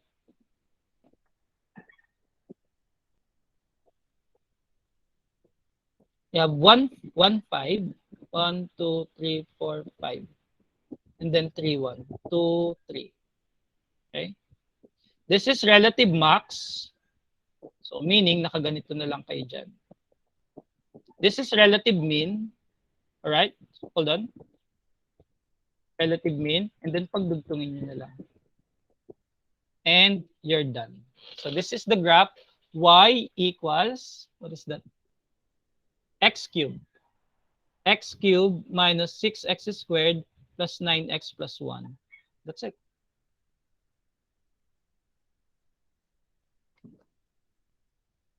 Okay, question.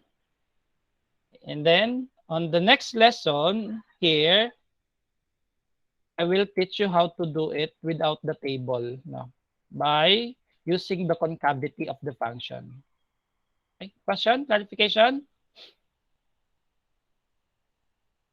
None? None po, sir. Okay. And then again, this time we're not going to use the table anymore. We're going to use the concavity. And here's the definition of the concavity. Yeah, sorry. Whether the function is concave upward or downward. Okay.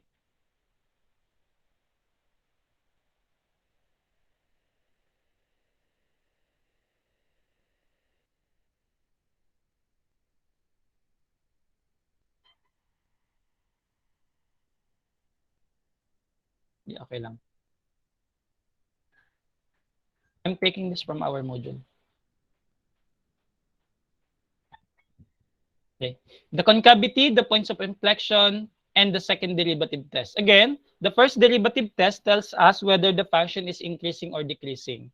Now, to determine whether the function is concave upward or concave downward, then we can use the second derivative test. And here is the definition. Okay. It is concave upward when the transition of the sign, okay, just like what I'm telling you earlier, concave upward, negative to positive.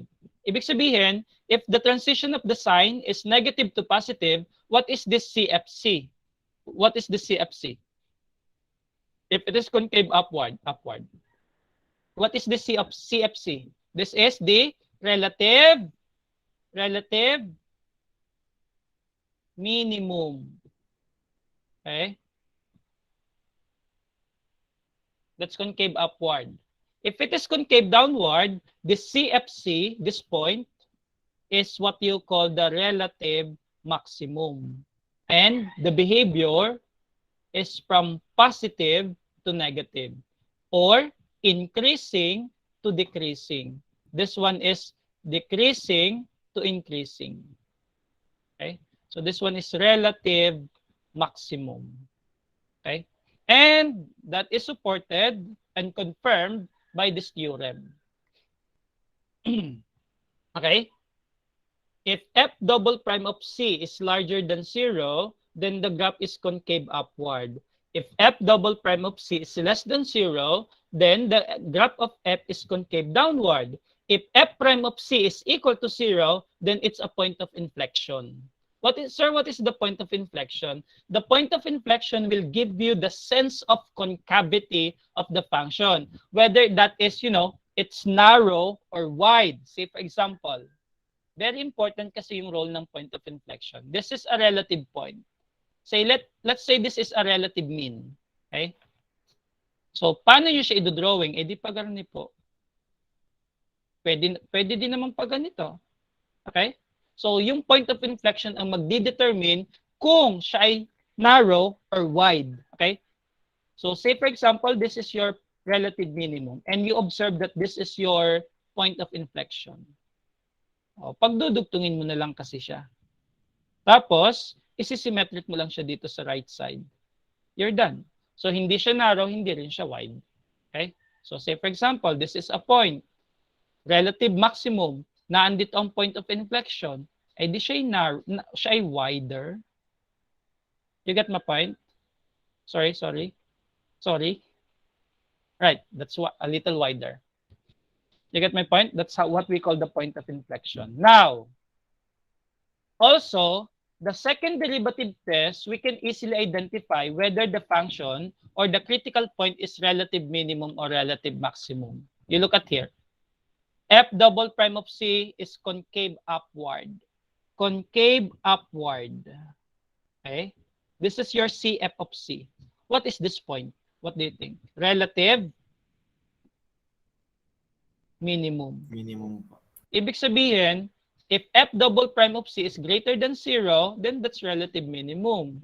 Concave downward, okay, so this is a relative maximum. Okay? Then, we verify natin yung problem natin earlier.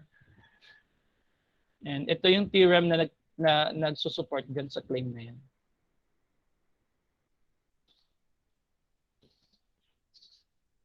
Yun. Okay? The second derivative test and the relative extrema. Balikan natin yung problem natin earlier. We have y prime, nasan yan? F prime of x is 3x squared minus 12x plus 9. Okay? F prime of x equals 3x squared minus 12x plus 9. Sorry. I'll go back there. What is it? That's 12x plus 9. Okay. That's 3x squared minus 12x plus 9. Then, kuhanin nyo yung second derivative niyan. And then the points are 1, 5, and 3, 1. Okay?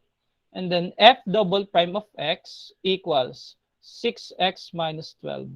F double prime of 1 is 6 times 1 minus 12. And this is negative 6. And negative 6 is less than 0. So therefore, 1, 5 is relative. This is less than maximum. Which is true here. Yeah, di ba? 1, 5 relative maximum. And f double prime of 3 equals, okay, 6 times 3 minus 12, and that is 18 minus 12, and that is 6, and 6 is larger than 0, so therefore 3, 1 is relative minimum. And then what is the point of inflection? 0 equals 6x minus 12. Okay, this is the point of inflection. So if 0 equals 6x minus 12, therefore x equals 2. Okay, yeah. So this is the point of inflection. Kukuhanin nyo na lang yung corresponding value of y. Okay? Then, this is the summary of what we have discussed, the theorems and the steps. Okay, ito siya. Allow me to drop it here. And then you can use this as your reference. Yeah, first step, differentiate the function. Second step, let the derivative equal to 0 and solve for the critical value. Then third step, find the critical point that can be obtained if you replace x by the critical value on the original function. Step 5, critical, get the second derivative. Then step 6, determine whether the critical point is relative maximum or minimum. And then step 7, get the point of inflection. Okay? You read this concepts or these definitions when we can say that the f is increasing or decreasing.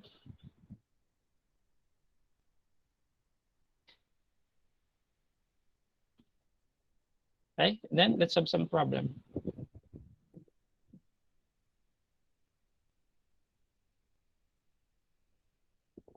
So you have f of x equals x to the 4 plus 4/3 x cubed minus 4x squared.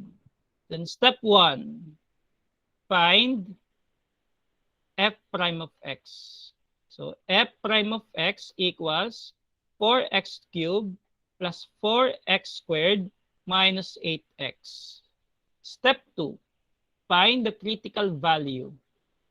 I hope you're still with me. You have, and that can be obtained if you let f prime of x equal to 0. So 0 equals 4x cubed plus 4x squared minus 8x. Then you can factor out 4x here. So you have x squared plus x, yeah, minus 2, sorry. And then factoring this out, you can still see that this is 4x, x plus 2, x minus 1. So what are the critical values? X equals 0, x equals negative 2, x equals 1. Ini-equate lang ito lahat sa 0. Then x minus 1 equals 0. Yeah, and then you solve for x. So here, x is 0, x is negative 2, and then x is 1 here. And step 3, find the critical point.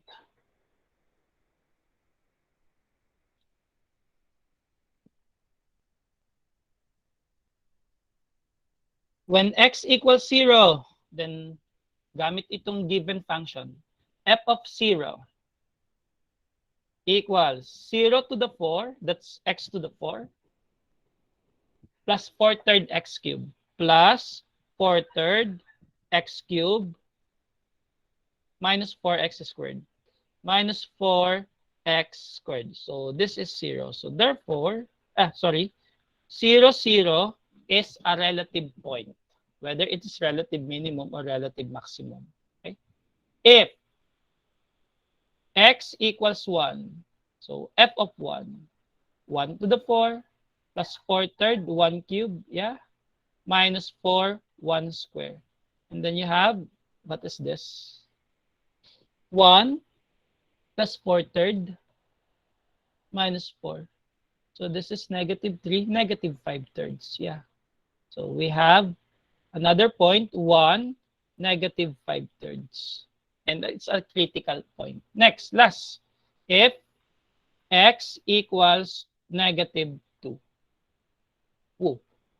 F of negative 2. We have negative 2 to the 4 plus 4/3 negative 2 cubed minus 4x squared. Yeah, that's x to the 4 plus 4 third x cubed minus 4x squared. All right. So this would be 16.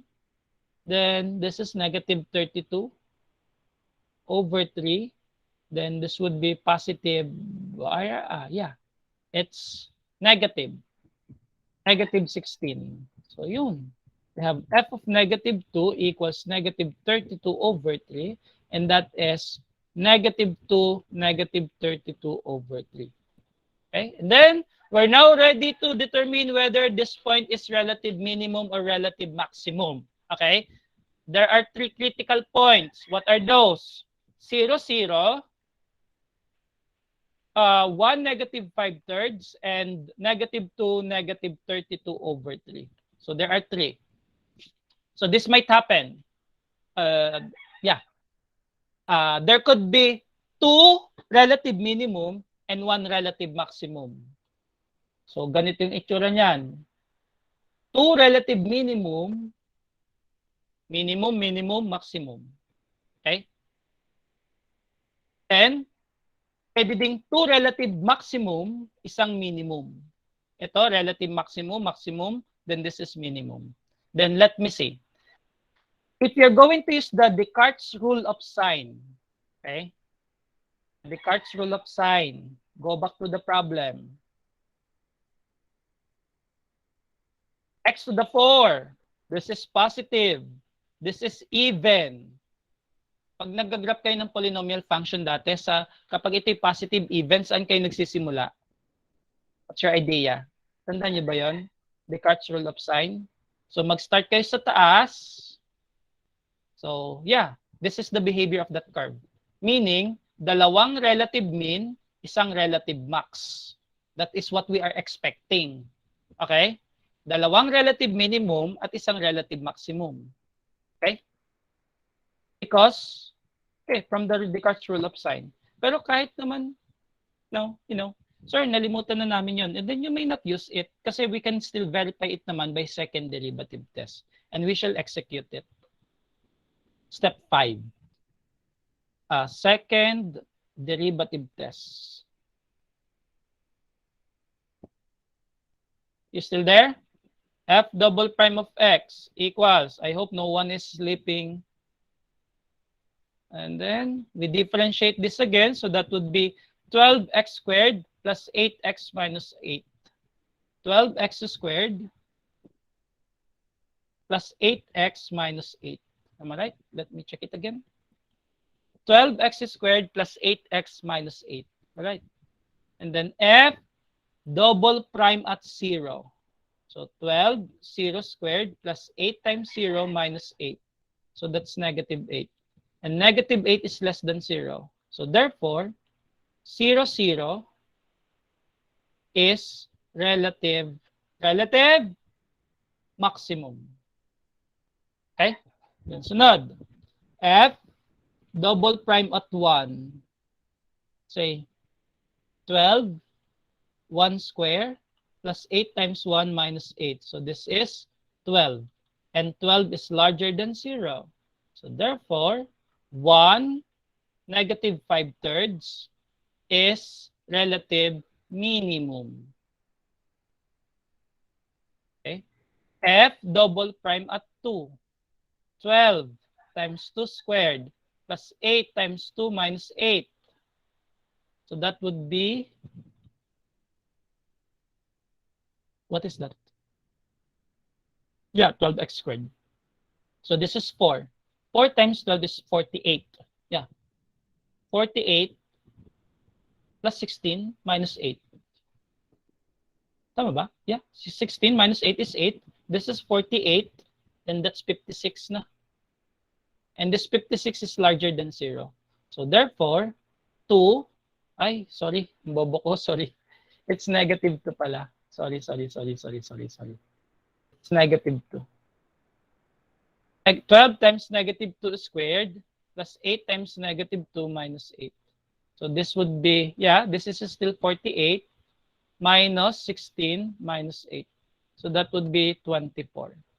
And this 24 is larger than 0. So therefore, yeah, we can say that negative 2 Negative 32 over 3 is relative minimum point.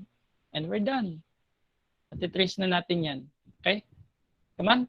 You ask question before I move on to the next slide.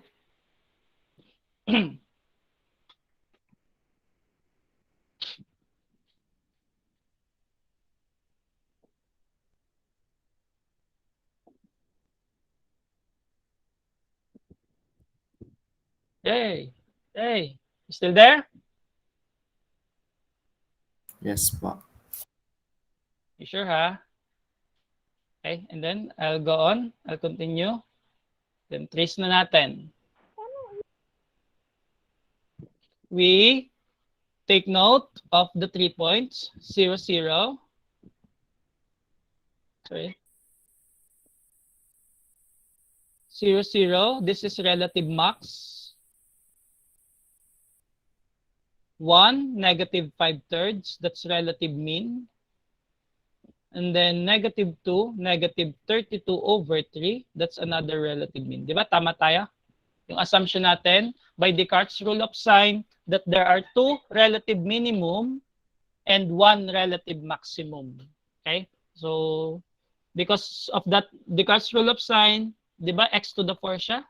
So, turning points.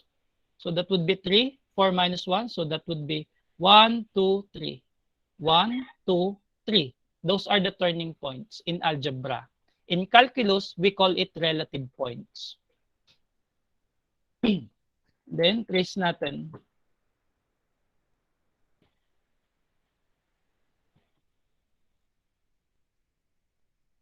Hold on.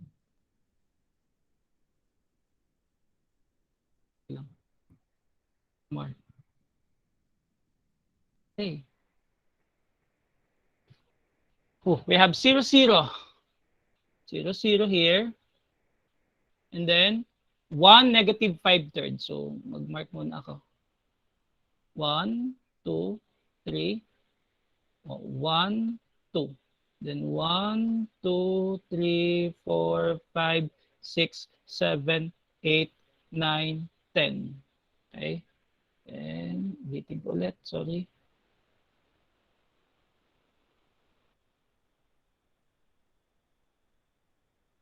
One, two, three, four, five, six, 7, 8, 9, 10. Okay. Then this is 0, 0. And then we have 1, negative 5/3. So negative 5/3, that's negative 1.67. So I'll just place it here. Negative 1.67. And then negative 2, negative 32 over 3 is negative 10.23, 10.67 then. So negative 10.67. You have 1, 2, 3, 4, 5, 6. Hold on. This is 1, 2, 3, 4, 5, 6, 7, 8, 9, 10, 11 to. So that's negative 10.67. So this is 2. Then lagay ko lang siya dito. Alright. So 0, negative 2, negative 32 over 3 is relative mean. Relative mean. Relative max are. Ito, relative mean din. O, di pagdugtong-dugtungin na lang natin. And, sorry. Hold on. And, done. Alright, so that's the graph. Y equals x to the 4 plus 4/3 x cubed minus 4x squared. Minus 4x squared. Okay? Then for the for the point of inflection, you get the second derivative. Let it be 0. F double prime of x is 12x squared plus 8x minus 8. And then let this to be 0. Then you divide this by 4.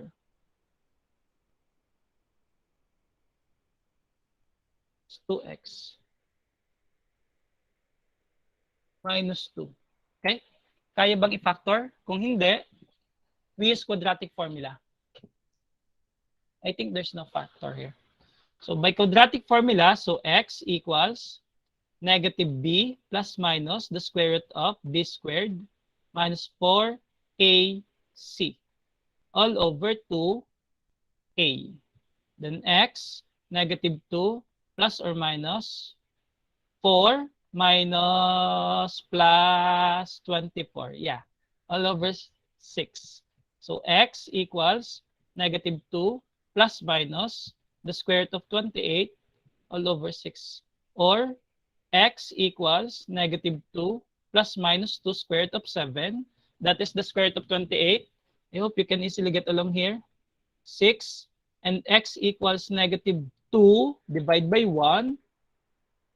Negative 1 plus or minus square root of 7 all over 3. So x1 equals negative 1 minus the square root of 7 all over 3. So x2. So that's negative 1 plus the square root of 7 all over 3. So ito yon. So that's actually, the point of inflection is located in between the two relative points. So ito yung isa. And then somewhere here siguro. Yan. Ito in-assume ko lang ha. And then you can observe, you can check the value here. So can you execute this in your calculator?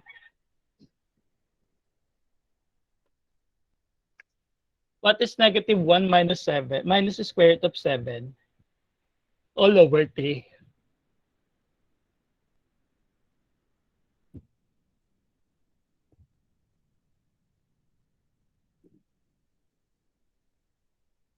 What is that?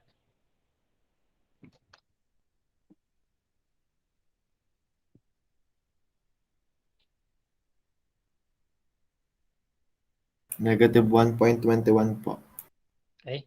So probably I assume it correctly, no? So negative 1.21, so that's negative 1, so somewhere here. Okay, so medyo mababa pa dapat ng konti. And then what is this? Negative 0.50 something. Positive pala, sorry. Positive 0.5. 548 po. Okay, 548. Okay, so it's somewhere here. Yan. Okay, tama ito. Sakto lang. So that's it. How you know, how to trace curve by applying differential calculus. Okay? Try nyo nga to. It's a rational function.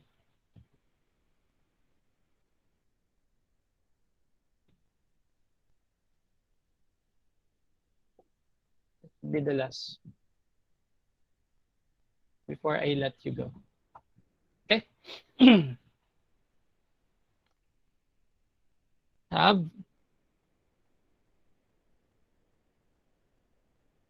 f prime of x equals negative 4x all over x squared plus 3 to the second power. Then let this be 0 equals negative 4x all over x squared plus 3 to the second power. And then therefore 0 is negative 4x, therefore x equals 0. Then when x is 0, you find the critical point. F of 0 equals 2 all over 0 squared plus 3. And that would be 2/3.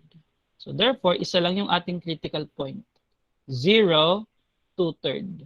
So ano kaya siya? Relative mean or relative max? Then, second derivative test. Ba yun? Ubus agad. Then differentiate natin to. F double prime of x equals. You copy the denominator. Raise to the, kung gusto nyo, gawin yung product. Square, then raise it to the second power pa. Then copy it here. Alright. Then differentiate negative 4x. Then minus negative 4x times derivative of what is written on the denominator. By power formula, bring this down to, then copy everything, x squared plus 3, then subtract 1 from 2, and then differentiate x squared plus 3. All right. And then f double prime of x equals, you factor out x squared plus 3. Then here, negative 4 times times x squared. X squared plus 3. Then dito, mawawala na to. Then there would be negative 4x, positive 2, and positive 2x. So this would be plus 4 times 2, 8 times 2, it's 16. X squared, close. Then sa ilalim, it will become x squared plus 3 to the 4th power. And then you can drop this off, and 1 of the x squared plus 3, so this would be 3.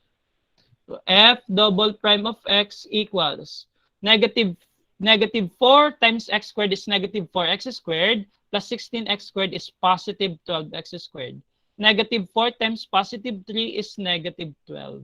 All over, we can now remove 1 of the x squared plus 3.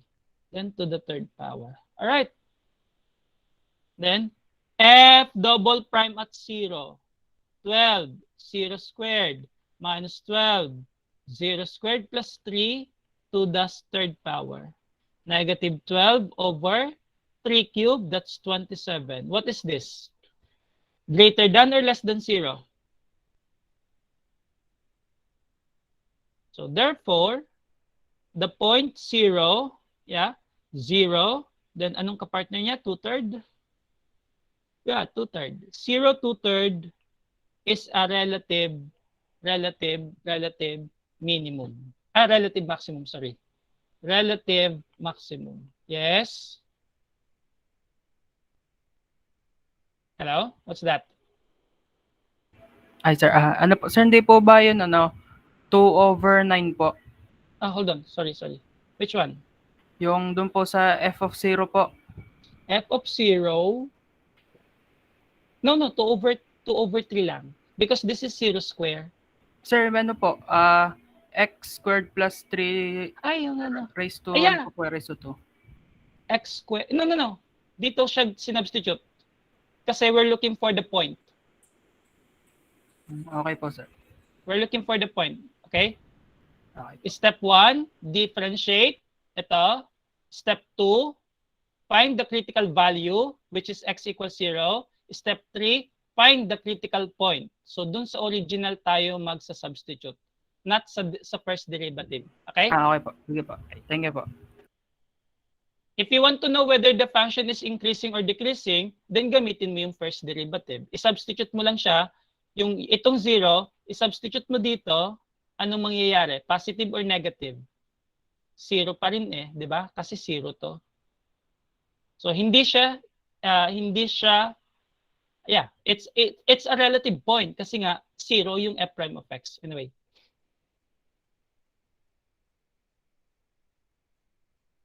Then, where am I? Okay. Then, if you want to get the point of inflection, POI, we let the second derivative equal to 0. So, 0 equals, hindi na kasya. Ayan, dito na lang.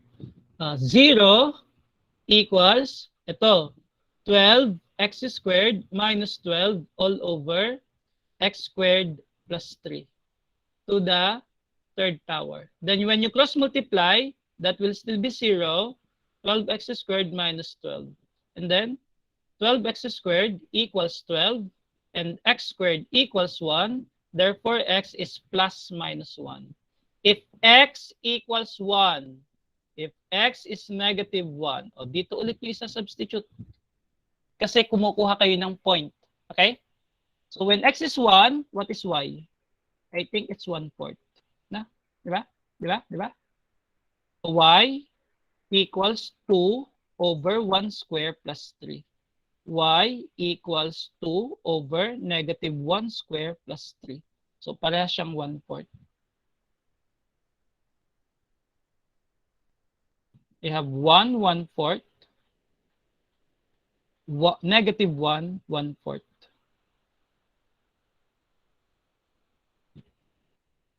Alright? Then i-graph na natin. Kasya dito. This would be the last. Maliit lang naman siya. Bababa ko. This is, I'll make this 1. Aray, laki naman, sorry. This is 1. Right. Then, remember the property of a rational function. Whenever the degree of the numerator is less than the degree of the denominator, the x-axis is an asymptote. One more. If the degree of the numerator is less than the degree of the denominator, the x-axis is a horizontal asymptote. Okay? Ang degree ng numerator is 0, ang degree ng denominator is 2. So, mas malaki ang degree ng nasa ilalim kesa nasa ibabaw. So, therefore, the x-axis is a horizontal asymptote. Right? Then, 0, 2/3.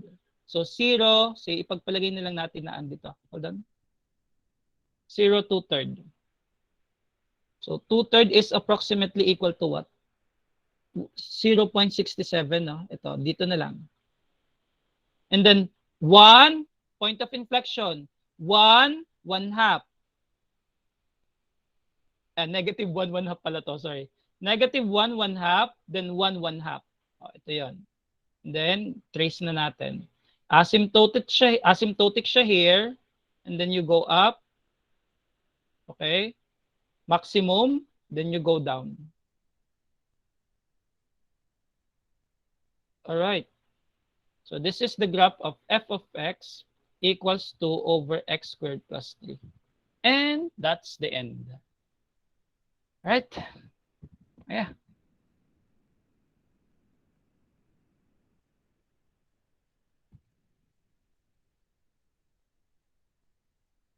Question, clarification?